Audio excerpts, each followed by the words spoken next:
В заключении выпуска в Нерингре организовали ярмарку здоровья для детей. Специалисты каких направлений принимали маленьких пациентов и как прошла ярмарка в целом, расскажет наш корреспондент Екатерина Павлова.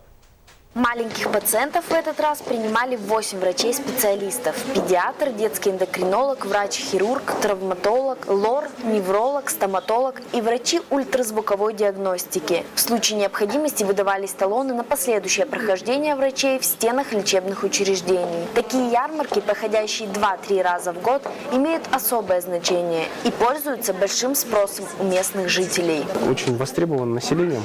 Опыт уже показал, мы не первую ярмарку проводим.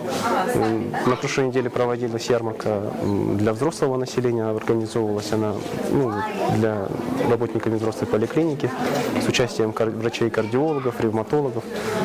А нынче мы проводим для детей нашего района. Для многих родителей ярмарка здоровья стала долгожданной возможностью показать ребенка врачу в свободное время в удобном для посещения месте с предъявлением минимального количества документов и к тому же бесплатно. Я довольная. Во-первых, очереди большой нет. Во-вторых, врачи вежливые. И подсоветовали то, что в детском кабинете однажды с ним была, я не услышала такого. Я довольна. Здесь я знаю, что врачей за час можно всех врачей-специалистов пройти. В поликлинике не достоишься. В выходной день врачей очень много. Обследовать детей хорошая возможность.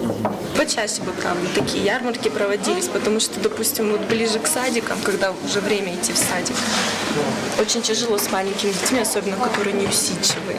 Вообще находиться в больнице, они устают, начинают капризничать.